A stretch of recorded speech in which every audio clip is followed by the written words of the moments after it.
Cucugnan is a commune in the Aude department in southern France, approximately 29.5 kilometres northwest of Perpignan. The small village lies in a valley in the Corbières mountains, overlooked by the ruined Château de Quéribus, which stands at the top of a 728-metre hill to the south of Cucugnan. History. The first documented mention of a settlement called Cucugnan is a record of a gift of land from Roger I, Count of Carcassonne, to the Abbey of La Grasse in the year 951.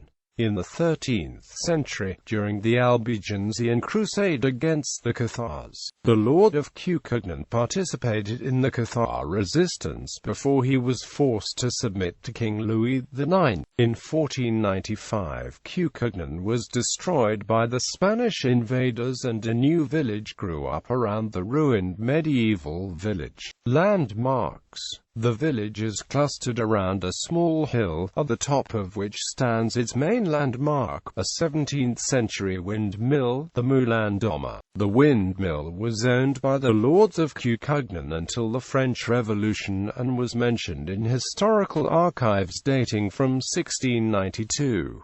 By the 1830s, it had fallen into ruin, but it was rebuilt and brought back into working order in a restoration project in 2003. Today the windmill is used for milling wheat and other grains for local culinary use.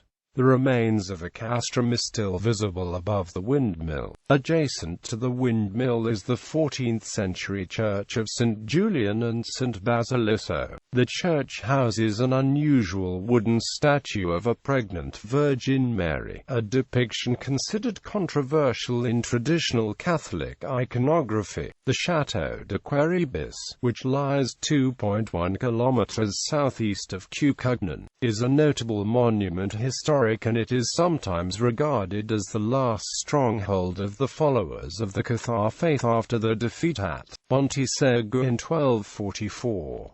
Marketed by the modern tourist industry as a Cathar castle, Quéribus was originally built to defend the border between France and Aragon. The larger Château de Quéribus, another influential citadel in the region, lies approximately 4.3 kilometers northwest of Cucugnan. Cucugnan featured in the short story The Priest of Cucugnan, published in 1869 by the Parisian author Alphonse Daudet in his collection Letters from My Windmill. Although the windmill referred to in the title is the Moulin Saint-Pierre at Fontvieille, Bauche du Rhône in the Provence-Alpes Côte d'Azur region. Daudet's story is based on a sermon preached in 1858 by the Abbot Raffier, which attempts to persuade the local Christian congregation to turn to a virtuous life by recounting an imaginary trip to heaven, purgatory and hell, where the narrator finds all the old inhabitants of Cucugnan being tortured among the flames. The story reputedly originated with the Narbonne writer Hercules Bierat, later rewritten by Achille Mir of Carcassonne, and finally acquired and popularized by Daudet. Letters from My Windmill was adapted as a film in 1954 by Marcel Pagnol. Population. Neighboring communes.